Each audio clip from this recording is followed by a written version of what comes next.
Olá, boa noite, seja muito bem-vinda, seja muito bem-vindo. Globo News Debate está começando.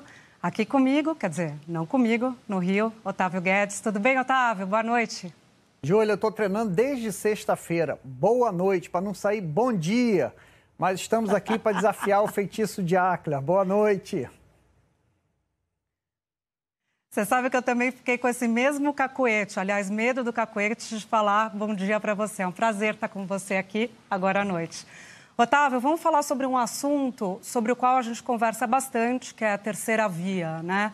O eleitorado brasileiro, de certa maneira, ele é dividido em três partes, né? No geral, generalizando.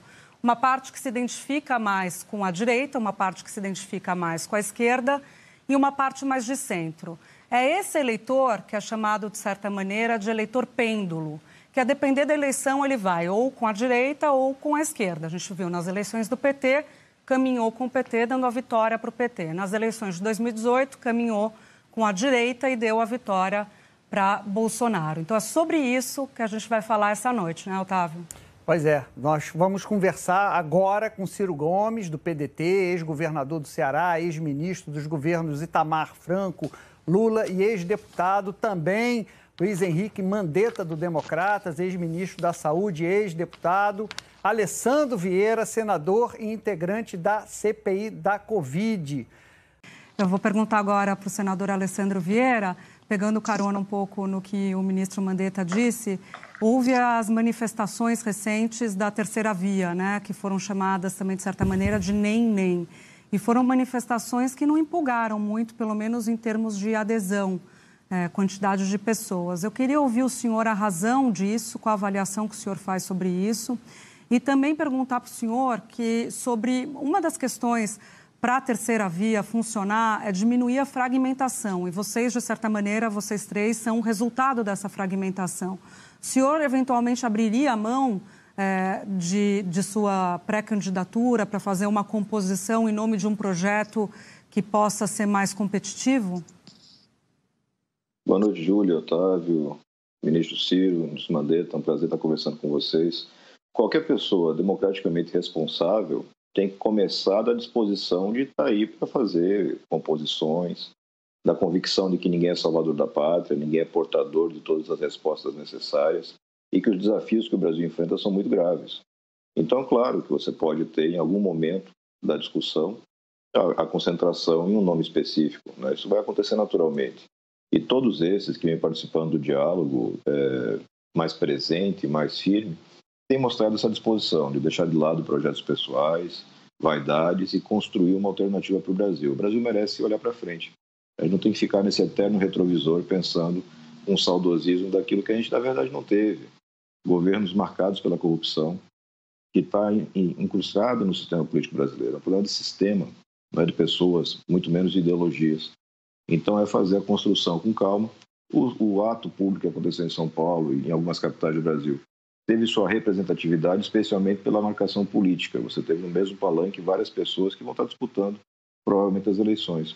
Isso sinaliza para essa vontade de união, para essa vontade de fazer uma construção de pauta, identificar os nossos problemas, apresentar soluções maduras, com muito diálogo. Nós precisamos resgatar a possibilidade, no Brasil, de conversar sobre política, reconhecer os problemas, encontrar soluções. E eu acho que é um bom caminho. Eu acho que a gente está começando.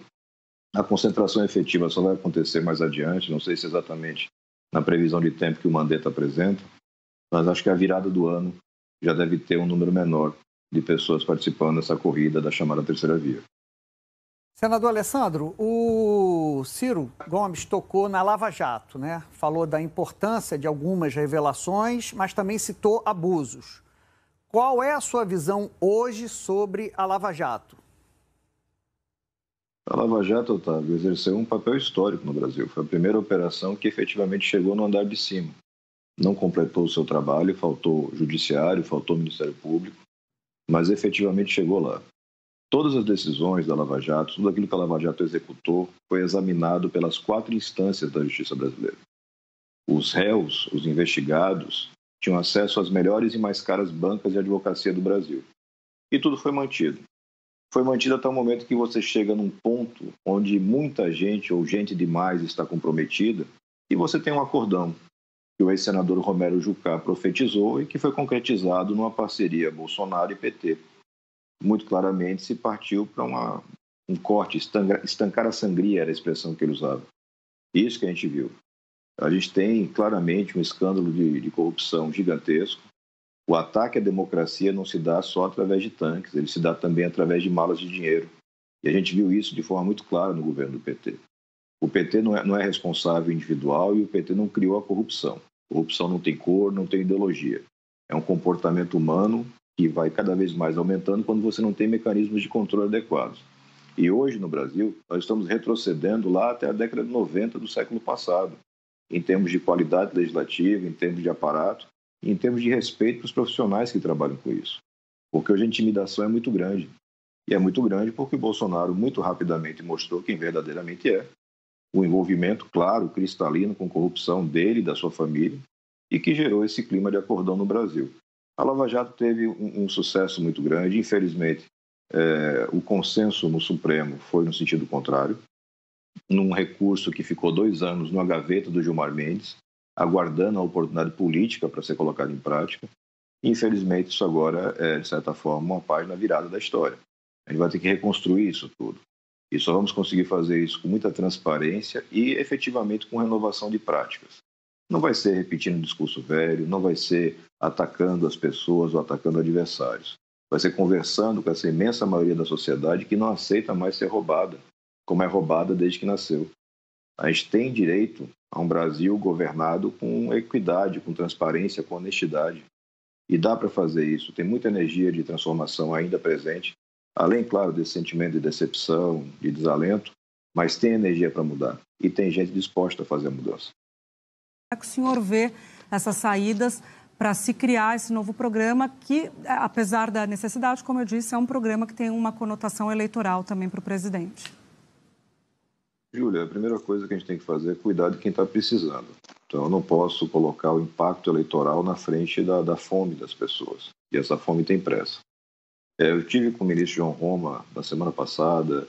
A gente vem fazendo um esforço grande. Eu fui relator no Senado do auxílio emergencial. A gente recebeu o projeto da Câmara dos Deputados atendendo aproximadamente 20 milhões de brasileiros e entregamos para a sociedade com quase 70 milhões de atendidos.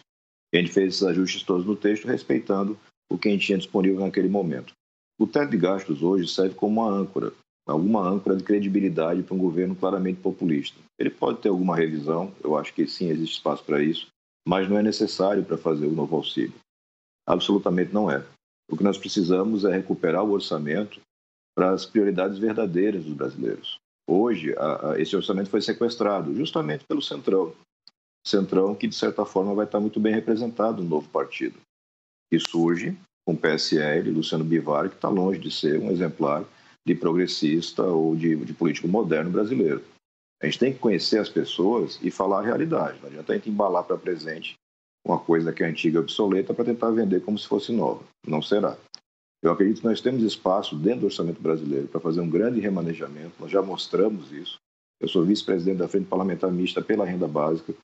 Tem espaço dentro do orçamento, mas isso passa por cortar as emendas do relator, o orçamento secreto que está aí só para fazer negociata. É uma excrescência. A gente foi ao Supremo Tribunal Federal para tentar derrubar isso. Estamos aguardando o despacho da ministra Rosa Weber. A gente tem que fazer o dever de casa de uma forma que o brasileiro compreenda. Temos uma situação dramática. Eu preciso canalizar dinheiro para transferência de renda imediata. Mas eu preciso fazer isso dentro de uma lógica orçamentária.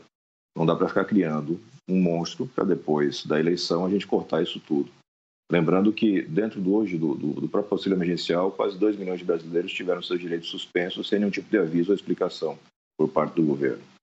Então, falta também sensibilidade nesse aspecto da equipe econômica. Eu já falei isso ao próprio ministro Paulo Guedes. Ele deveria trazer para a equipe profissionais com o perfil adequado para esse tipo de trabalho, que não é o perfil dele, a gente já sabe. E, finalmente, garantir para o Brasil uma estratégia de redução da miséria e de saída da miséria. Tudo isso tem que ser feito de forma absolutamente oposta do que a gente tem hoje no Congresso. A relação entre o Congresso e o Executivo é totalmente contaminada. Aquilo que foi no passado mensalão virou agora uma distribuição bilionária de emendas. Foi sequestrado o orçamento. A União não tem orçamento mais. Ele está na mão do Centrão. E enquanto a gente estiver nesse estado de coisas, eu não consigo caminhar com nada. Mas mudanças populistas devem ser afastadas. e particularmente a reforma do imposto de renda que você tocou. O relator no Senado, o senador baiano Ângelo Coronel, já apontou a necessidade de realização de uma sequência de audiências públicas de um mau debate. Mexer no imposto, fazer uma reforma tributária não é uma brincadeira que você faz em cima da perna para atender o ministro A ou o ministro B. Você tem que fazer isso muito bem conversado para não gerar um impacto perverso e prejudicar aquilo que nós já temos tão frágil, que é o investimento. Tem espaço, mas exige qualidade, respeito e diálogo que está faltando. Senador Alessandro, eu gostaria, nessa fala do Mandetta, ele fala ali da importância das instituições nesse, digamos assim, o que eu chamo de assanhamento autoritário, né, do Bolsonaro, permanente com alguns falsos recuos. O senhor defendeu a CPI da Lava Toga, né? O senhor tem crítica, você criticou agora, se eu entendi ali, uma demora do ministro Gilmar Mendes e a decisão do Supremo sobre a Lava Jato. O senhor tem qual visão do papel do Supremo hoje para garantir a democracia brasileira? Bom, primeiro, Otávio, a gente tem que separar as instituições das pessoas. Eu nunca ataquei o Poder Judiciário. Eu acho que nós temos ministros na Corte Superior que precisam ter sua conduta apurada, investigada. Patrimônios que não justificam, relações pessoais e comerciais também absolutamente injustificadas. Eu acho que é essencial fazer esse debate. Ninguém pode estar acima da lei. Ninguém pode ser intocável numa democracia. Mas isso não implica em você destruir as instituições. Ou mudar a regra do jogo, faz uma PEC da bengala para não permitir que a Dilma indique um ministro, aí depois tenta revogar essa PEC para poder tirar mais ministros e acelerar uma ocupação por parte do Bolsonaro. Não é assim que deve funcionar. A Constituição é sábia nesse ponto. Ela cria mecanismos de controle recíproco entre os poderes. Só que eles têm que ser utilizados. O Senado tem atribuição para fazer esse tipo de apuração. Você não pode permitir simplesmente que a justiça vá sendo levada a descrédito por conta de condutas individuais. Isso é muito ruim para o sistema como um todo. Se você não confia na justiça, você não tem democracia. Então, acho que é importante chegar nesse estágio de amadurecimento onde a gente possa fazer uma apuração sóbria, respeitosa. Já fizemos com relação a presidente da República, deputado, governador, enfim. Por que você não pode fazer com relação a membros do Judiciário? É muito importante. As relações em Brasília são profundamente contaminadas. Eu não tenho direito de hoje, com a experiência que eu tenho como senador da República, chegar aqui e mentir para os brasileiros. Dizer que a justiça funciona de forma livre, totalmente desapegada de interesses políticos ou econômicos. Isso não é verdade. Nós temos, infelizmente, alguns ministros que se portam como políticos, na pior acepção da palavra. Isso tem que ser denunciado, isso tem que ser enfrentado. Mas, nesse momento, a quadra histórica que nós vivemos exige que você tenha muita cautela ao fazer isso, para não confundir a necessidade de apuração de condutas individuais com ataques institucionais. E aí me permita só fazer um registro, voltando um pouco ao que foi falado pelo Ciro e pelo Mandetta. As Forças Armadas e as polícias, especialmente polícias militares, tiveram conduta exemplar no 7 de setembro. Você não teve nenhum problema. Tudo aquilo que se falava a todo tempo de que as polícias e as Forças Armadas teriam alguma tentação golpista, foi demonstrado na prática que não. Você sempre vai ter pessoas, pequenos grupos, que se contaminam com essa vontade do poder. Mais ainda aqueles que já estavam de pijama e que foram resgatados por Bolsonaro para ganhar salários milionários. Esses não querem sair do poder de jeito nenhum. Mas o praça, que está lá na frente de batalha, esse não está interessado em política, esse quer apenas ter dignidade no seu trabalho e se portou, repito, muito bem. E acredito que vai continuar se portando. A tentativa golpista, como Bolsonaro pensou, ela não teve sucesso. Mas ele continua erodindo as instituições quando ele ataca o Congresso, ataca de duas formas, ostensivamente nas redes sociais, agredindo, ofendendo, mas de forma subterrânea, dando os mecanismos para que a corrupção continue acontecendo em escala industrial. Esse ataque vai demolindo a democracia, porque as votações passam a ser contaminadas, os posicionamentos passam a ser contaminados, e o eleitor não tem como acompanhar, porque uma parcela grande do orçamento se tornou secreta. Ele faz o mesmo jogo com o judiciário. Ele ataca em algum momento, ele faz acordos em outros momentos. A gente tem que lembrar sempre, Bolsonaro é um cara que não aguenta 15 dias de investigação. Nem ele, nem os filhos. E aparentemente as ex-esposas. É dramático quando você coloca numa posição de altíssimo poder um cara com esse perfil. Porque ele nunca vai tomar uma decisão pensando nos brasileiros. Ele sempre vai tomar decisões, e os fatos comprovam, ele sempre vai tomar decisões baseado no seu interesse pessoal de sua família. A gente precisa sair dessa armadilha. Nós caímos numa armadilha em 2018, o voto aconteceu, é página da história, mas agora a gente precisa solucionar. Esses tantos crimes que estão sendo comprovados, a CPI veio para ajudar nesse sentido, esses crimes precisam ter um desfecho. A gente tem que passar dessa fase e devolver o Brasil para um rito de normalidade. Mas, senador, o senhor, quando defende o impeachment de um ministro do STF, nesse momento, o senhor está se alinhando a uma pauta que é uma pauta com objetivo eleitoral. O presidente pede o impeachment de ministros com o objetivo de sinalizar para a base dele, né? Ele criou isso como uma pauta mesmo. A base dele gosta, ele critica, o pessoal vai marchar lá na frente do STF com tocha e tudo mais. Discordar da decisão de um ministro é uma coisa, é válido. Agora, usar talvez o momento em que a gente está para pedir o impeachment do ministro, o senhor não acha que o senhor se alinha a essa pauta eleitoral do presidente? De forma alguma, Júlia. Eu apresentei o pedido de impeachment de Alexandre de Moraes e Dias Toffoli em abril de 2019, quando eles instalaram o inquérito das fake news. Um inquérito que é flagrantemente ilegal e inconstitucional. Por que eu não posso repetir essa conduta agora? Porque o Supremo se reuniu e fez aquilo que o meu conterrâneo Carlos Brito diz muito bem, errou por último. A maioria do Supremo, praticamente unanimidade, decidiu que o tal inquérito é constitucional. Que o cidadão pode ser, ao mesmo tempo, vítima, juiz, investigador e denunciante. Só que nós precisamos romper isso em algum momento. Então, hoje eu não estou aqui apresentando pedido de impeachment de ministro. Eu fiz isso, de novo, em abril de 2019, não agora. E acho que a gente tem que ter maturidade para fazer esse tipo de debate, sem permitir que seja mais uma pauta sequestrada pelo Bolsonaro. O Bolsonaro é um estelionato ambulante. Ele sequestra essas pautas. Quando eu apresentei em fevereiro de 2019 a CPI da Lava Toga, ele chamava senadores para o seu gabinete para pedir que tirassem a assinatura. Seus filhos faziam um discurso contra na Câmara dos Deputados e no Senado. Então, ele faz apenas um jogo de palavras nas redes sociais, mas no mundo real, não. No mundo real, ele continua fazendo tudo aquilo que um político clássico do Centrão sempre fez. Vantagens pessoais, defesa da sua família, fisiologismo e uma tentativa de permanecer no poder. Então, acho que não tem possibilidade de deturpação de pauta. Hoje, ninguém está discutindo impeachment de ministro no Congresso Nacional. Deixa eu perguntar para o senador, já que a gente falava de outros nomes da terceira via, da tentativa de não se fragmentar, né?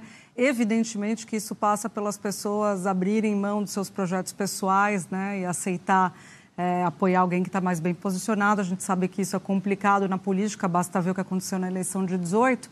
E eu pergunto para o senhor, senador, sobre outro nome dessa terceira via, né? Que é Pacheco, Rodrigo Pacheco, seu colega de Senado, presidente do Senado, presidente do Congresso. Ele está hoje no DEM, está no partido de Mandetta, mas pode migrar para o PSD de Kassab, por meio do qual disputaria a eleição. Como é que o senhor vê a movimentação dele? O senador Rodrigo Pacheco é um homem muito bem preparado. Ele tem, enfim, a formação jurídica sólida, vem exercendo a presidência com razoável qualidade, né? Eu brinco, eu fui eleitor da Simone Tebet, não fui eleitor do Rodrigo. Mas eu brinco que na primeira eleição que eu pude participar no Senado, os candidatos eram Davi Alcolumbre e Renan Calheiros. E todo mundo viu o que aconteceu. Hoje a gente teve a eleição entre Simone Tebet e Rodrigo Pacheco, então melhorou bastante a disponibilidade, não tem dúvida disso. Acho que falta para o Rodrigo assumir mais protagonismo. A responsabilidade que ele tem é muito grande. Ele enfrenta um presidente claramente golpista, né? A dificuldade muito grande de você ter um projeto de país, porque o executivo não tem pauta. A única pauta do governo Bolsonaro é permanecer governo. Não tem uma estratégia para resgate da economia, não tem estratégia para redução da miséria das pessoas, nada. E o Rodrigo poderia assumir mais esse protagonismo, mas ele tem um perfil muito tranquilo e muito equilibrado. Então a gente imagina que ele pode colaborar nessa construção. E não tenho dúvida que todos aqueles que se dispuserem para essa etapa, porque é uma caminhada longa, não é uma corrida de 100 metros, é uma maratona. A etapa atual é de apresentação. O Brasil precisa conhecer, testar as propostas, discutir, confrontar assim, posicionamentos. E acho que é bom que o Rodrigo participe, vem de um estado importantíssimo, que é Minas Gerais. E a questão partidária, enfim, tanto essa fusão DEM-PSL como o PSD, são partidos que vão disponibilizar para ele um bom espaço, uma boa estrutura. é um cara que pode contribuir mais. Eu estou naquela linha do parceiro que cutuca para ver se anda mais ligeiro, entendeu? Eu não tenho a mesma postura tão pacífica, não. Eu acho que tem muita coisa no Brasil que pede urgência, mas acredito muito que o Rodrigo ainda vai dar muita contribuição para o Brasil. Bom, estamos chegando ao fim aí, estamos com o tempo estourado, mas eu acho que ainda rola 1 minuto para cada um fazer suas considerações finais. 1 minuto de verdade. Senador Alessandro? Otávio, Júlia, obrigado pelo espaço, parabéns pelo programa. Obrigado ao Ciro, Mandetta, pela oportunidade do debate. Acho que o Brasil merece pensar no seu futuro. A gente não tem que ficar discutindo esse passado perdido, a gente não tem que ficar discutindo as mesmas figuras que nós já conhecemos, que nós já sabemos das dificuldades, dos defeitos. Acho que a gente precisa construir uma renovação. Eu venho daquele movimento de renovação que aconteceu em 2018 e essa mesma energia continua presente. O brasileiro não quer votar em ladrão, o brasileiro não quer votar em incompetente, o brasileiro não quer votar no atraso. Então a nossa responsabilidade é garantir nomes diferentes na postura, na prática, na análise do que está acontecendo com o Brasil e no apontamento de soluções. Nós precisamos de uma agenda nova para a economia, não tem dúvida. Nós precisamos efetivamente entregar uma reforma tributária que deixe de punir o mais pobre e que equalize a nossa situação fiscal. Nós temos que ter uma nova agenda para a educação que já não era boa e que foi destruída no governo Bolsonaro. E a gente precisa resgatar imediatamente esses miseráveis que a pandemia agravou a situação. São milhões e milhões de brasileiros que precisam de um atendimento imediato. Dá para fazer isso tudo, com equilíbrio, com respeito, transparência e com muito diálogo. Capacidade de conversar com as pessoas, olhar no olho, falar a verdade e entregar aquilo que o Brasil precisa. A gente está num bom caminho, vai dar trabalho, mas a gente vai chegar lá.